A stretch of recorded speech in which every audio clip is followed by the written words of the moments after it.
All right, man. I want to welcome you guys to the Dime Coverage Podcast. I got Lee with me. I got Doc. Fellas, man, this is a week where we got some stuff to talk about. Definitely with some of these rankings that have been coming out, that's really been interesting to see. And so I think we're gonna have a pretty good discussion when you talk about, you know, and you guys might want to stick around for this because we're talking about the top 10 running backs. We're gonna have a good debate on that. Definitely have a good debate on the top 10 cornerbacks because two of them are on a certain team, and then we got this. We also got this, NFL best roster moves, and then NFL best roster. So we got a lot to cover today, man.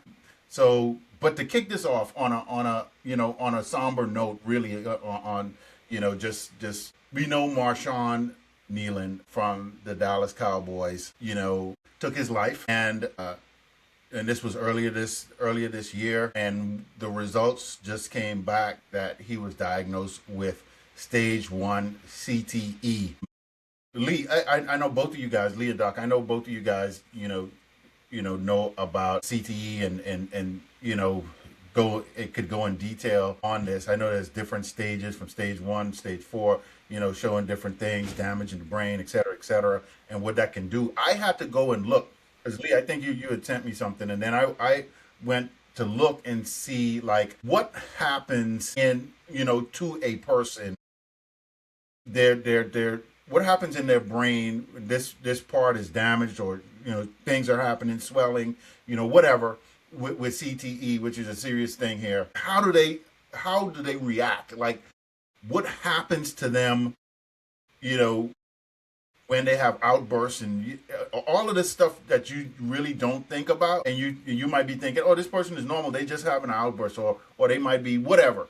But CTE really contributes to a lot of this, and the decision making. You look at it and say, man, why did he make that decision? Why did he do that? But from what I have been reading, CTE can trigger a lot of that. A lot of the decisions that you make is like because of CTE, and even them committing suicide. What I read, and you guys can correct me on this, on all of this, but this is what I read. People can live and cope with CTE for years. You have to have coping mechanisms because when those things happen, it can kind of trigger certain events, and so you have to have kind of live a life that's kind of structured. But anyway, this was sad. Marshawn Nealon with his diagnosis in CTE. We know this is happening in football and other sports, as well. But we this is a football podcast, so this is what we're talking about. But yeah, man, y'all break this down. This is what I read, but maybe I know you guys got some more information you could share about CTE and what was going on. I mean, we got a certified doctor on the on the recording. I'll let him go first. Yes. I am not a neurologist that specializes in traumatic brain injuries, but I do think you're right insofar as there are these different stages, and I think they try to simplify it, but things can manifest different amounts and different levels. So I think just because he's stage 1 doesn't mean like, oh, it's just a little bit of CTE, so to say. Some folks it's headache, some folks it's attention deficit, some folks it's mood swings. Stage 2 and stage 3 gets more severe. Even more memory loss, the impulsivity, the outbursts. Even more of like the depression and the mood swings. But for someone that young to already have diagnosable CTE just lets you know this is something that's been kind of building up over years as far as we can tell. Like, we don't necessarily even really quite know. We know it's chronic, so it's a lot of hits, but is it a lot of mild hits versus 15 bad hits versus 4 concussions? Is it starting in high school? Is it starting in college? Like, there's a lot of that stuff we still don't know. And one of the things that came up in the article was one of the doctors who made the diagnosis says he wasn't surprised because 50% of the folks they look for CTE under the age of 30, they find CTE. Okay? And you can take that a whole bunch of different ways, right? Which on the one hand means on the older people where they're suspecting CTE, I'm sure the hit rate is even higher, right? In the 50-year-olds or the 60-year-olds, probably like 80%, 90%. right? The other way you have to look at it is to say, okay, in those under 30 where, and I'm going to presume either car accident or they took their own life, they're looking at, examining the brain. Half the time they find at least stage 1 CTE, and half the time they don't. So we don't know what explains the other half that do stuff we don't expect them to do at that age. But half the time they look for it, they find it, right? And we're now probably talking high school athletes, college athletes, and folks who pass away at the peak of their career, athleticism wise, right? So, and this is before the, oh man, remember back in the day I used to be something and now I've got to, live without football or live without soccer or whatever sport it is, and dealing with all of those having to compensate for all of that. This is in the midst of doing the stuff that you love, right? So, not wishing ill will on anybody, but whenever Antonio Brown passes away, we need to take a look, right? Brandon Ayuk, we need to take a look. Whenever players start doing this really weird, bizarre stuff, and it's kind of like, haha, funny social media, what's going on? And, we're like, oh, what's going on? This guy's acting crazy. We need to worry about CTE. And so, which then segues into what can be done, if anything, to minimize the risks of developing CTE. Because we don't have a way to reverse it.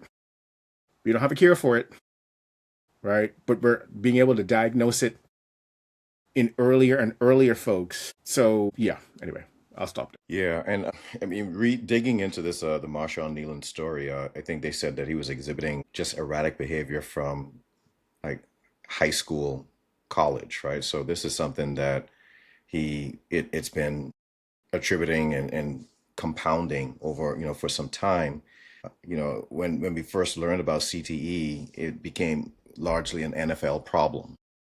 Okay, but I think we need to remove that, or not remove it, definitely not remove it, sorry, but we need to broaden that, and we need to kind of consider it more of a football problem, right? We need to start practicing better those techniques that the NFL is instituting. That needs to start happening from Pee Wee. Okay, we need to start, executing and training these kids how to tackle, how to conduct themselves on the field to mitigate these head injuries or head traumas from as early an age as possible, all the way up through high school and into college. So it can't just be on the onus of the NFL anymore. It has to be across the board for the entire sport on all levels. So I want to say that because I think that Doc, in terms of like what we can do to help mitigate it, that I think is a good start. Of course, more needs to go into it in terms of putting together better practice in terms of diagnosing it, identifying concussions at those earlier stages. Do we know if a kid had a concussion or not? Do we know if a middle school had a concussion or not? I don't hear any conversations about that. I guarantee you it's happening. It has to be happening, right? And when I look at some clips of some of these kids and you see it on social media where the kid running over the next little kid and he's putting his head down and leading with his head, that's not good. That's not proper technique. Okay? So we need to start doing better at an earlier age. We need to start conducting more of a thorough investigation and have better processes in terms of how to identify when a kid might be exhibiting concussive symptoms. And then hopefully that will help minimize and lessen some of these symptoms and some of these cases that we're seeing now. But when we're talking about the brain, it's just such it's a mystery because, once the brain is damaged, and I'm not a doctor by any stretch of the imagination, but, I have family members who have mental type of disorders and issues. And there's certain things that they do that can happen that it's just beyond their control. And one of the things that I noticed with the article concerning Marshawn Nealon, the family members, they felt not a relief, but they felt a sense of closure that and peace in knowing that it was CTE because of those behaviors he was having. Now they know it wasn't him. Okay, he wasn't doing it because he was just a bad person. He did it because he had a problem that wasn't properly diagnosed, because it can't be diagnosed, unfortunately, until something like this happens. but he was not in full control of his mental faculty. So that gives them some sort of relief in knowing that, okay, it was beyond his control. He dealt with it the best that he could. Unfortunately, it resulted in what actually happened. Do you guys think that like companies like that come out with like the Guardian caps that they have now? I see one or two NFL players wear the Guardian caps. I think more of them wear it in training camp than they do in the game. But I think one or two players that I've seen in the actual game wear the Guardian caps. If they start having the youth, when these kids get started 5 years old, with the Guardian caps, or I know, like you said, Lee, teaching proper technique is the mitigating factor.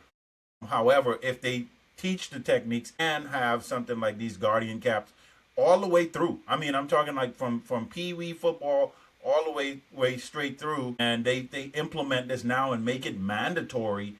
Can that help out in any way? I mean, or do the Guardian caps even help at all?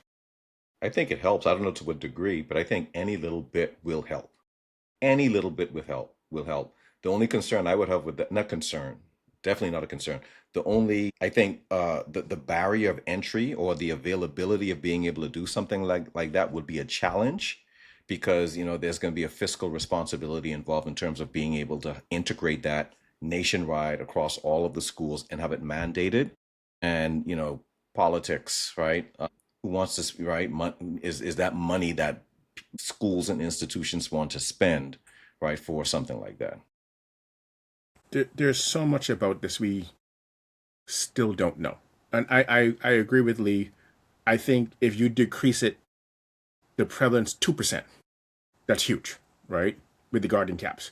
But there's still going to be quarterback standing up, someone coming from the blind side, and that brain staying still while the rest of the body moves, hitting against the side of the cranium, and even the next deceleration when you hit the ground, it's not quite the hard hit of the helmet straight on ground, but you're still going to have that. And I don't think we quite know yet how much of what triggers the CTE happening is the hard blow or multiple slaps to the head, right? Or multiple hitting the people in the scrum, right? Like that part we still don't really understand, right? And are you more predisposed if you start playing football at 8 versus 12 or 12 versus 16? There's so much of the stuff we're still trying to sort out. Clearly, everyone doesn't get it, but we have no way of knowing who's predisposed to getting it and by how much, right? And so the best way you can do stuff, which, and this is where I'm 100% agree with Levant, is anything you can do to try to decrease that exposure to this thing starting helps, right? And so if it's the Guardian caps, if it's better techniques, like all these things that can be done, like, hey, if someone looks even remotely like they seem, it's high school, middle school, it was a hard hit, take them off the field and like really assess them before being like, well, he didn't seem too wobbly, right? I guess he got his bell wrong, but he seems fine, so put him back in the game. Because we're really trying to win this game, and we're going to set the kid up 5 years, 10 years, 15 years down the road, So, yeah. Yeah, I definitely see it, and I agree with you guys. It's going to be hard to do, because you at all levels, especially high school, when you in a state championship or you in the playoffs or you in whatever, and these coaches want to win, and it's like, we need to win this game. They're not checking for no, if your bell rung. And then you have some coaches that are like, yeah, you got your bell rung, and okay, go back on out there. You got the hard nosed kind of coaches that really don't care about that. So yeah, it's tough, but it's unfortunate at the same time. So, all right, man. There was an article that we were talking about on the last podcast. It was written by Seth Walder. I had never heard of Seth Walder before. This is the first time I've ever heard of Seth Walder. But I was reading the article, and the article was NFL offseason moves, and also ranking the NFL offseason moves. Now, look, I bookmarked this because when I was looking at it, The only thing that really caught my eye when I was looking at it was the team number one. The first team on the list. With the off-season moves, and obviously it was the Philadelphia Eagles, right? So I bookmarked this because I was like, okay, I gotta see what's up with this, and I brought this up at the end of the last podcast for us to kind of talk about. But like I said, never heard of Seth Walder, but he had biggest moves for the Philadelphia Eagles, trading wide receiver A.J. Brown, move I like signing Reek Woolen, and move I dislike extending Jordan Davis. This dude, when I saw the Philadelphia Eagles at the top, and I was like, oh man, I like this guy. But then when I saw, going through the article and reading it, I was like, this dude is an idiot. He don't know what he's talking about. Because, move you dislike extending Jordan Davis? What are you talking about? Hey, Jordan Davis is a stud in the middle there. I don't get it. And then on top of that, Lee, I know, everybody has your Rams going to the Super Bowl and winning the Super Bowl in this upcoming season. But yet, he had you guys with what, a C minus or something C like plus. that? Yeah, C+. it was a C plus. Yeah. He had you guys as a C plus, with off-season moves, and you signed arguably the best defensive end in the entire NFL. So Right. I don't know how to put this together. I don't know how to make any sense of this guy. And Doc, you had a good point, before we jumped on. This could have been clickbait, to kind of really get his name out there. I think he was on to something with that, because this article really don't make any sense. So Lee, I don't know what you guys say about this one. I mean, Doc, if you don't mind, go. I'm looking up some content, but yeah, I'll No, let you go. so I figure it either the article was deliberate clickbait, or I don't think he really understands football, right? And here's what I'm saying. I'm going to focus on three teams, just to make it simple. Eagles, A, right? The Miami Dolphins get an A minus, and then the LA Rams get a C. Between last week and today, he is a co-author on another ranking, which is the top rosters, offensive and defensive starters, right? 32 teams. So you figure, okay, there must be some correlation between having a really good offseason, moves, trades, draft, maneuvering, etc., and the roster you got. And for the Eagles, it makes sense. The Eagles get an A for the offseason move, and the Eagles have the second best roster. Same author. One is just him.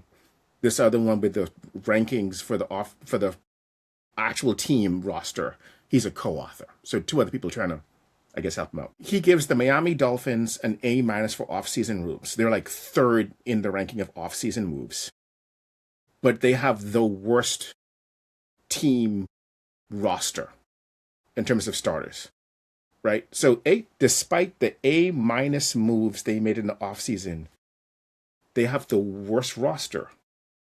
So if they have the worst roster, how could you give them an A minus for, like, were they that bad that even with the NS moves, they're still would they have been like worse than worse if they didn't make the offseason moves that you like?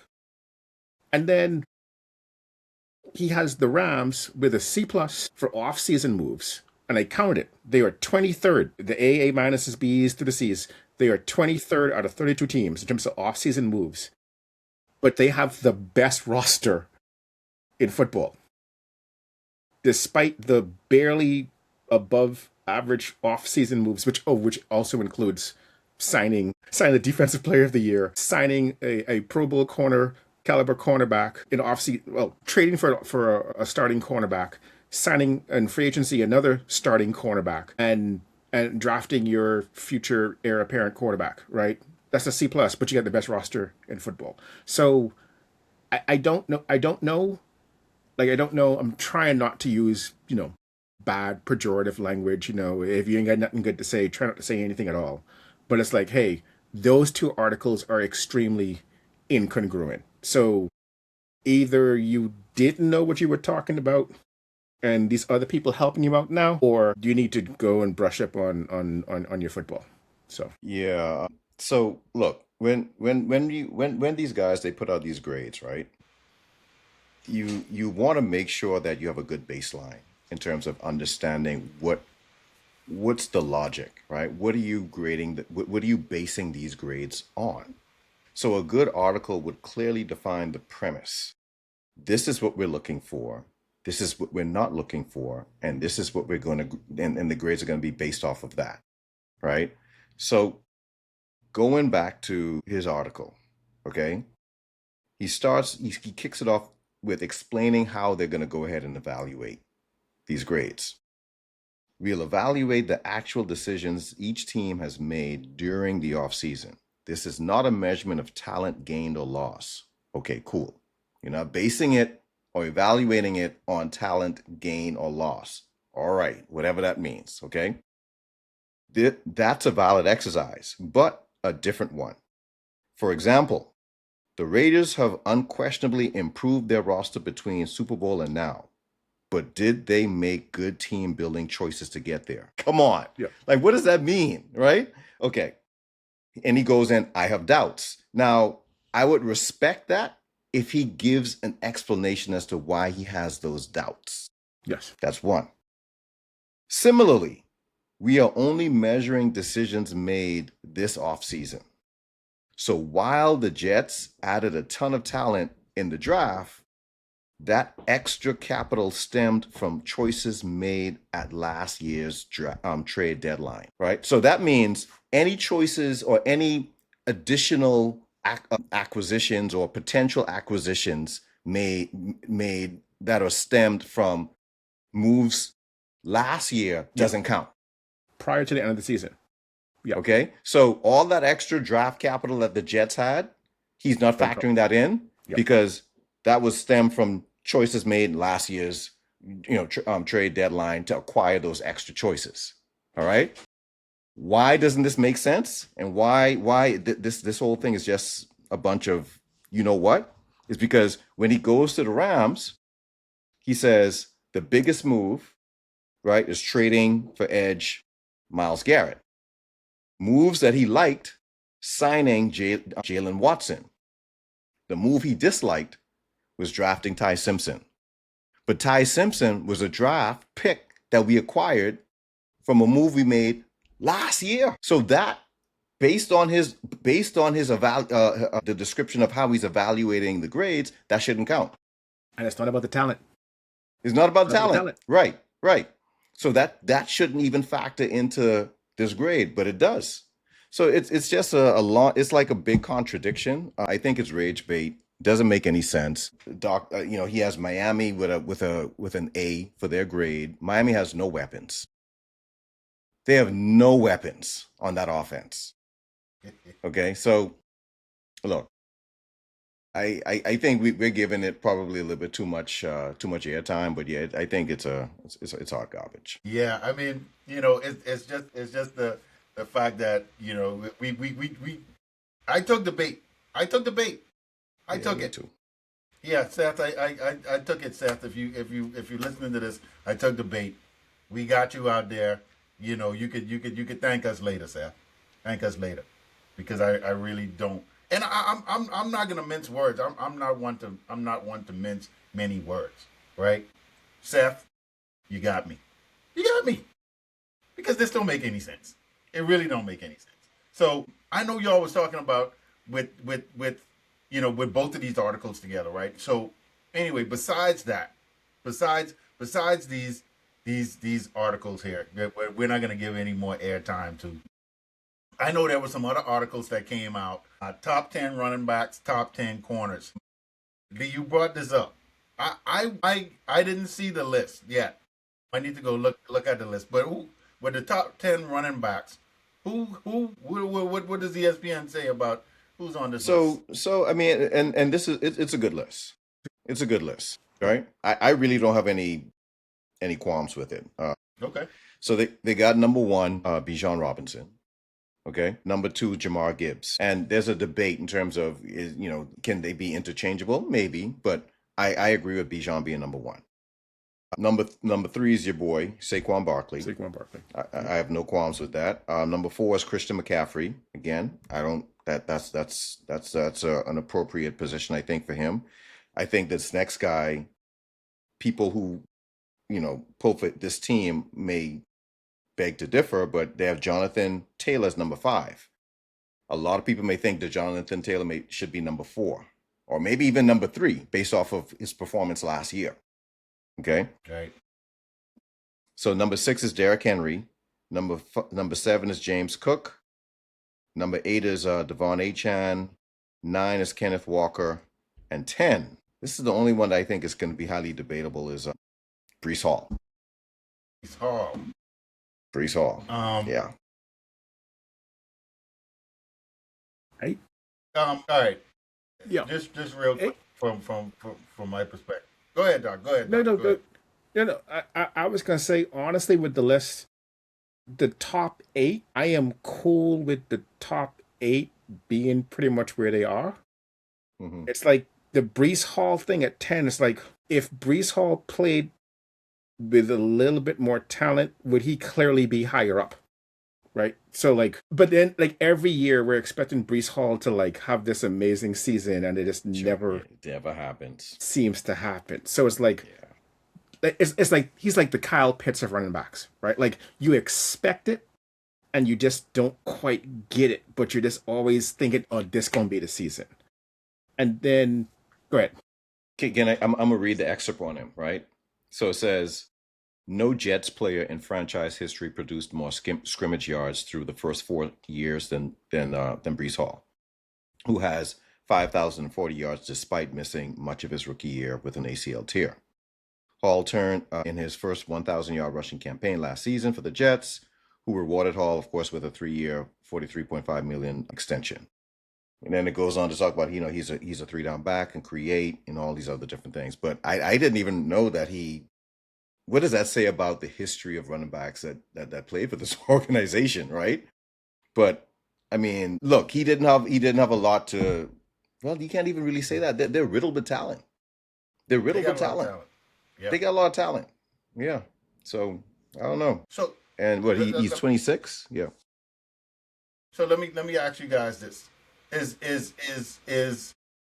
Bijan right now? Okay, I know this is what they put him at number 1. Is Bijan legitimately the number 1 running back in the NFL? Do you guys arguably no debate at all? Bijan is number 1. Do you agree with that? 100%. I think yes. I believe so. So what tell me what factors now do you see Bijan as the clear number 1 running back in the NFL? Well, I look at the dysfunction that he's had to work with since being in the league, and I'm talking about from like a coaching staff, inconsistency at the quarterback position, inconsistency at the line, and he still has been producing, right? And equivalently, if we look at Saquon Barkley, right, when you look at some of the dysfunction that he's had, just even last season with a good team, he don't show up. Right. Okay. Yeah. And so I think just on that alone, like imagine you got Bijan with a competent coaching staff, adequate, quarterback who can at least threaten and lighten the box a little bit for him. You're looking at possibly a 2,000-yard season, right? And I know Saquon has had that. Has had that, right? But again, he had a really good offensive coordinator that year who set things up appropriately for him. Mm-hmm. Yeah. I'm just saying, when you take that away and you put Saquon in a similar situation as Bijan outperforms. Yeah. Yeah. And Bijan is younger. When you look at I think Saquon in his prime, where Bijan is right now, making them same cuts. Not quite as quick as Bijan, but because he has phenomenal, some of the best footwork, quickness that I've seen in a long time, where you could just plant and just take off and he is gone. And so I don't know if I got Jahmyr Gibbs number 2. I don't know if I got Jahmyr Gibbs number 2. I would let me defend him, right? I think factoring in the age where they are right now, recency bias, put a little bit of that into the equation as well. He does look to be the better running back over Saquon today. Yeah. 2 years ago, no. Today, yes. But trying to compare him to Bijan, I don't know if Jameer Gibbs is week in, week out, 3 down running back. Right. Right. Yeah. For the majority of his career, he's had like, he's had a Splitting partner in time. the backfield splitting time with him. Last year he carried the rock a little bit more, but still, until I see him a full season where it's just him, he's the prime back, I can't put him over Bijan. Yeah. And see, but real quick, but that was the reason for me. I couldn't put him at number 2. I was actually going to drop him down a little bit because he has had that tandem in the backfield. A lot of these guys, it's them. They hand off the rock. It's them. They got everybody know who to expect. This is who you got to stop. But with him, he's had somebody there that he could kind of spell, get some breaks, and go in and out, that kind of stuff, and you still kind of fresh. And so I couldn't quite put him at number 2. I understand with Saquon. Saquon is a little older. He had a great breakout season. Good offensive line. Finally to be able to do some of the things. Him too has been. Even when he was with the Giants, he was always a threat.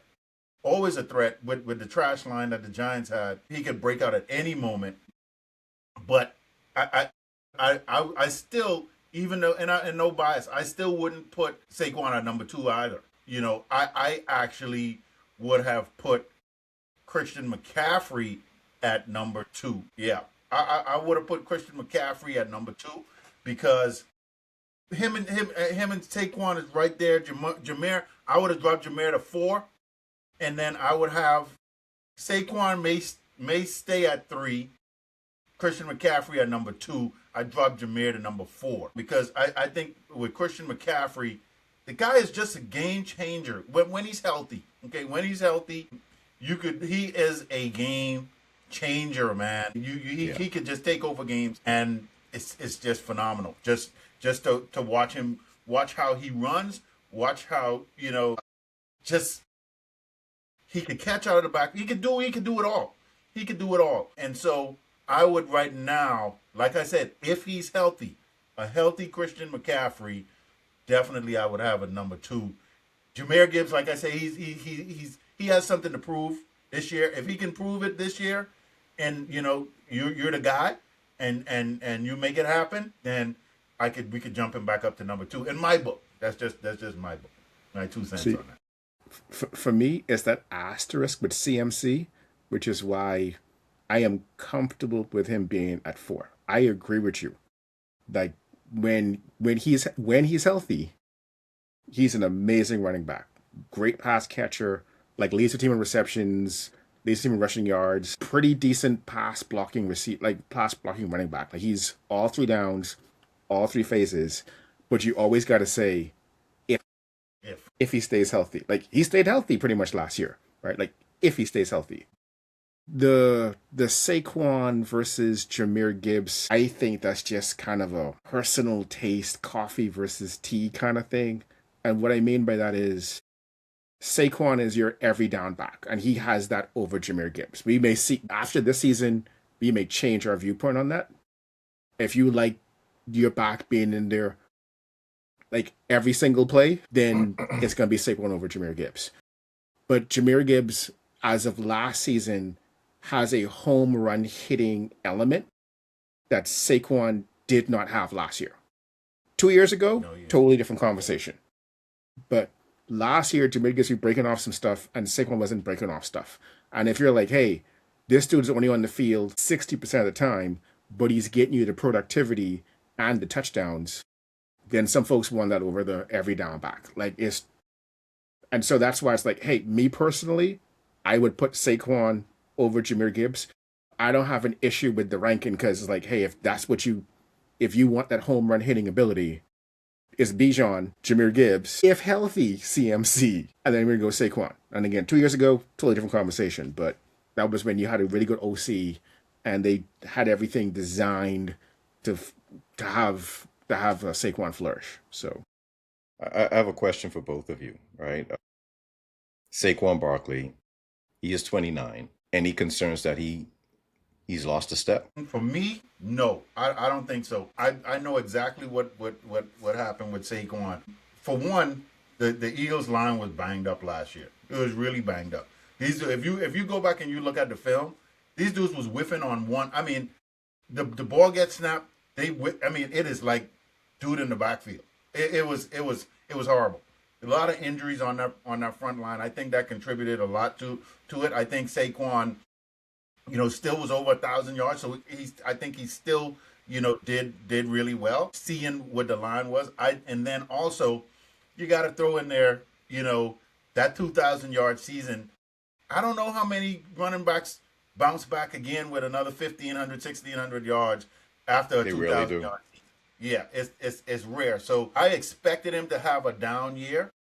I think this year he'll be back, especially how we see in the offense change. I think he'll be back. I think O line will be back where he needs to be. So I think Saquon has another 2 years. 2 years, I think, for Saquon, and then you're gonna start seeing some fall off. But I think for right now, I think he'll be strong. He'll be solid. I was looking to see when Jason Kelsey had retired, but that was before the 2,000 yard season. So like Yeah. you can't even attribute the 2,000 yard season to that. So I think he's close to that precipice, but I don't think he's there yet. This season, I think we'll be able to tell. I think this season, if he has that get up and go, or we start seeing him in some of those like 40, 50, 60 yard runs, then clearly he wouldn't have lost a step. But if he's now becomes the dependable, reliable chain mover, which is still a great thing, but just not that home run threat, then yeah. And that's hard to get back once you lose it. So All I know is talking about the 2,000 yard season. Play calling matters. Play calling matters, man. It does. It what do you matters. mean? It does. Yeah, play calling matters. That's all I gotta It say does. with that. Yeah. And you know what? Hey, this was something I peeped out. Now, you watching your team stuff.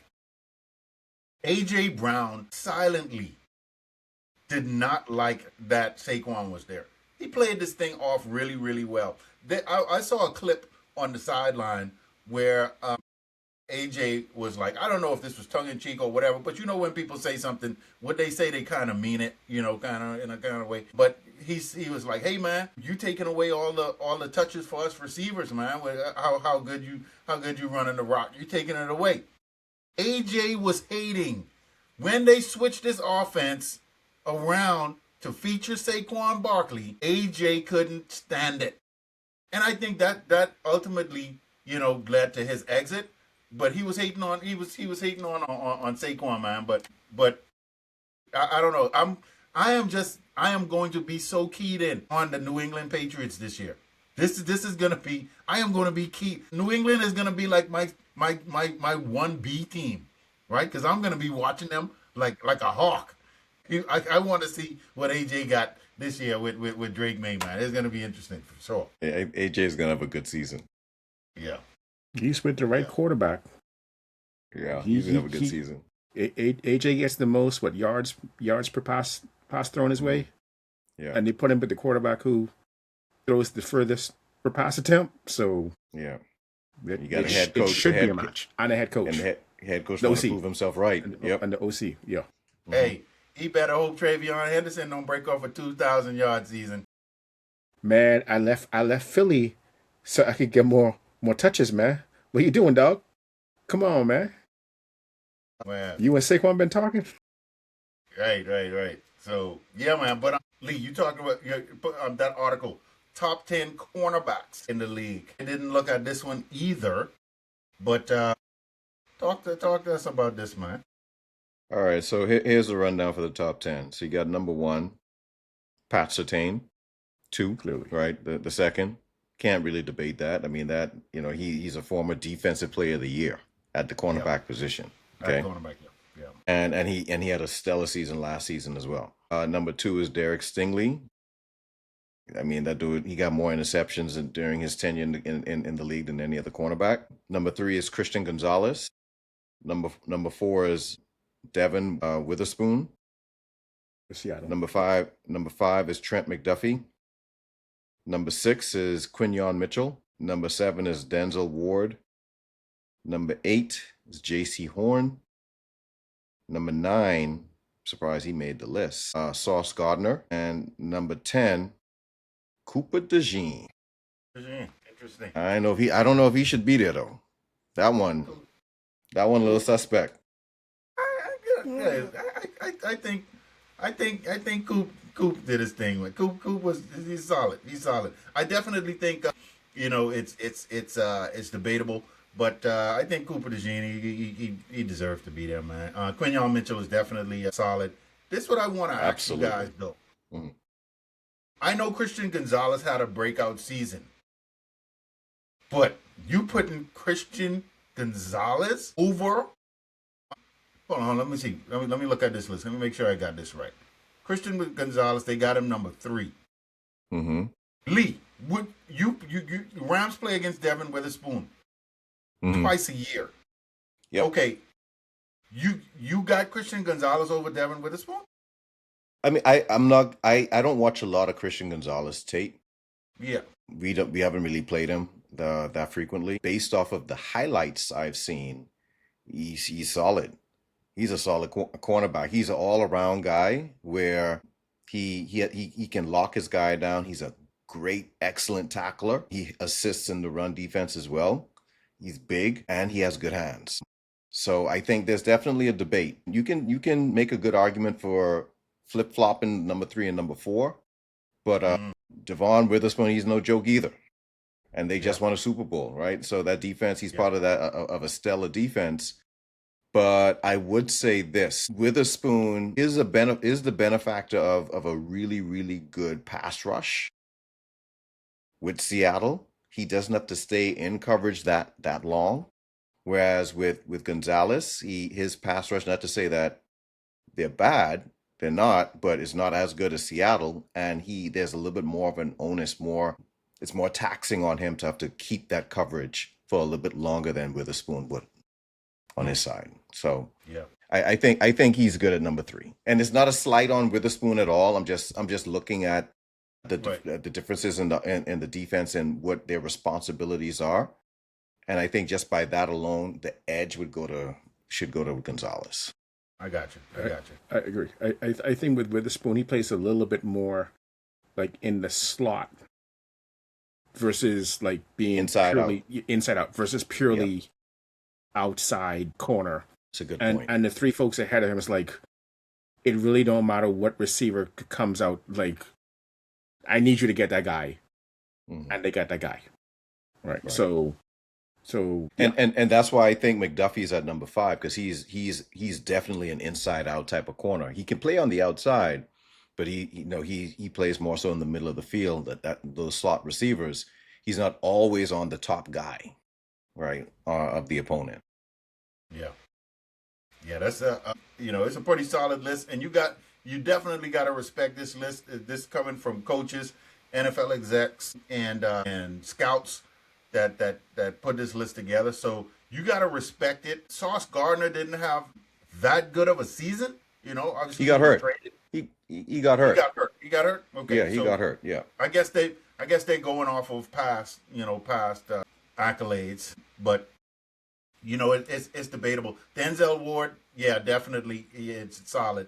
I think everybody's definitely solid. I mean, everybody's solid on the list. I haven't seen much of J.C. Horn. Yeah. Yes. Yes. Oh yes. Yeah. Okay. Oh yes. Oh yeah. Yeah.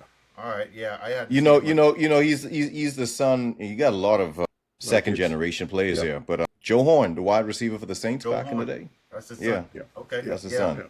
Yeah. Big time. Oh yes, that is true, because I did see a clip where he was in Atlanta and Arthur Blank was asking him if that's his dad. Yes. Okay. All right. Yeah. But Lance, you gotta talk to us about this Cooper DeJean. I mean he valid. Come on, yeah, he valid, man. One thing about Cooper DeJean, solid tackler, very strong. He was playing again in the slot, and he's covering guys. He's quick. Dude is quick. He's strong. He got hands. He could tackle. Excellent. I mean, excellent tackler. You see what he did to Patrick Mahomes in the Super Bowl. But he's one of them guys. He's one of them guys who he's a utility player. This year, however, what we've been seeing, and I think as we get into training camp on some of these podcasts as we coming up because training camp is coming up. We're going to see some switching happening.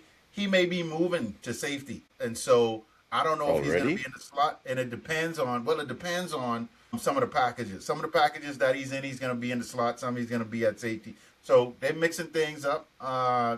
But yeah, he definitely belonged there, man. And when you look at this is going to be tough for the Eagles coming down the road, because you got a lot of players that you're going to have to sign.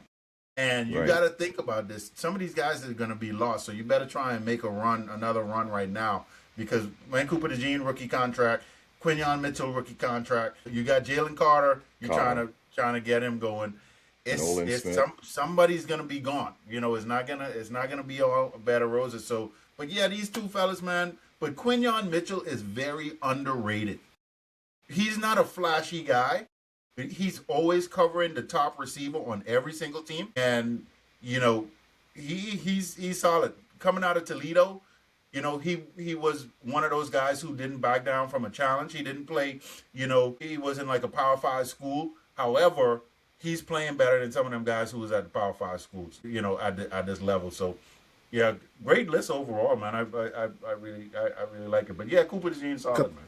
Yeah, yes, Cooper DeJean's really, really good. I think what's going to be interesting for both of those corners with the Eagles is because Christian Parker's no longer there, because he's now the DC for the Dallas Cowboys.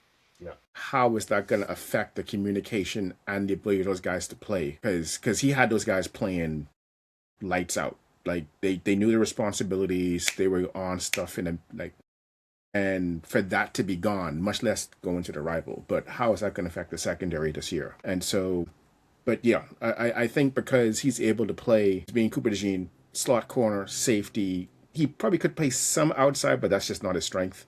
But his versatility, sometimes folks get confused and think, oh, he can't cover, like, why are they going to put him at safety too? But he's just a very headsy player, a solid tackler, very dependable, and will make plays when there's opportunities. He's not true shutdown, like, go cover him and don't worry about it. No. But yeah.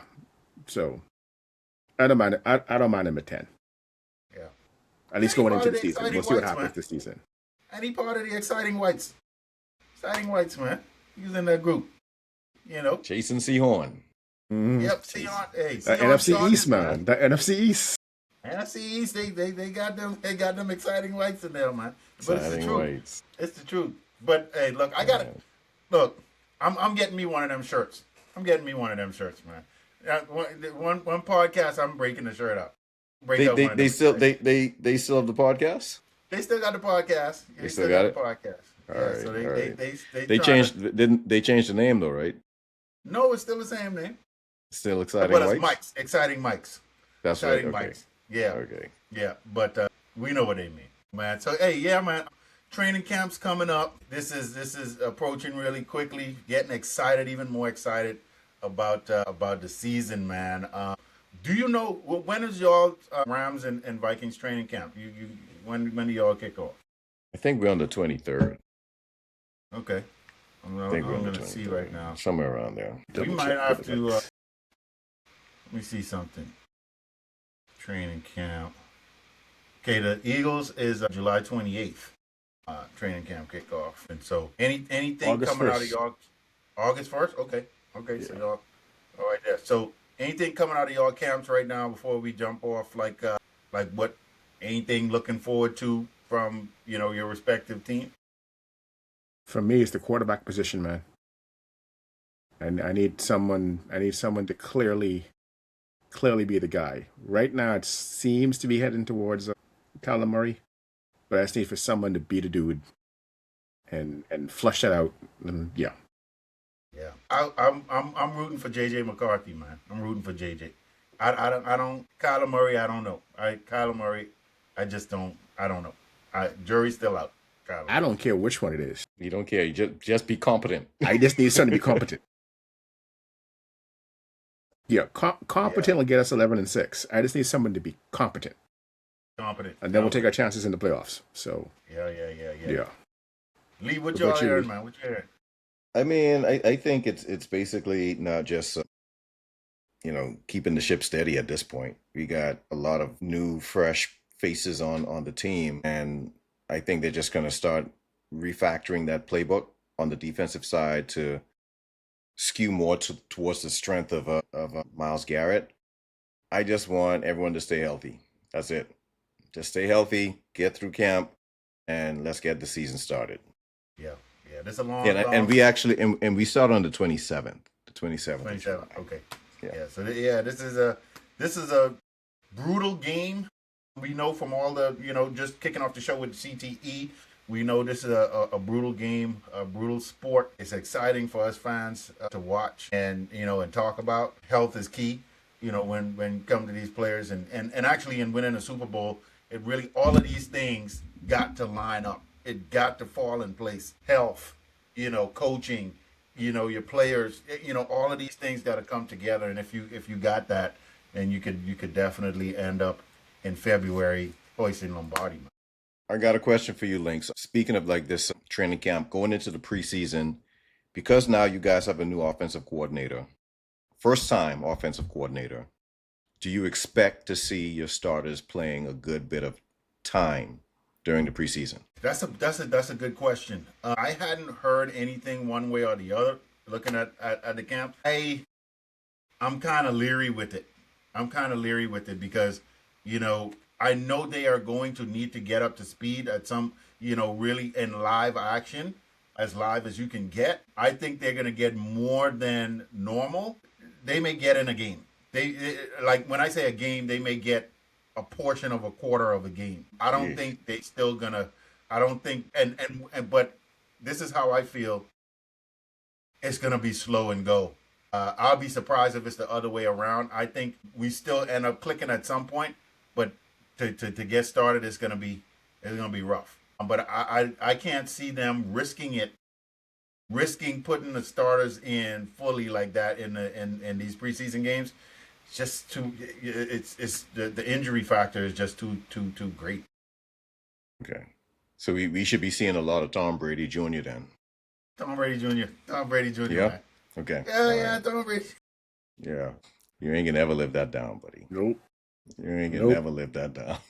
Oh, hey, look! Before we jump up, speaking of Tom Brady was watching the FIFA World Cup. The Egypt Argentina game match. Egypt Argentina, and you saw the tweet that he had out there. Yes. Man, this is even better than 28-3. Yeah. Yeah. I mean, three goals down. You're down 2. Argentina scores 3 goals in 13 minutes. Yeah. That was some good stuff, man. That was good stuff. That's good stuff. Yeah. Awesome, man. Yeah, but Tom, he any chance he gets to bring up that 28-3, and the match was played in Mercedes-Benz Stadium in downtown Atlanta. Yeah, boy, Egypt. Anyway, boy. Yeah, man. All right, fellas. All right, man. Catch y'all on the next side. Catch you later. Yep. All right. Later.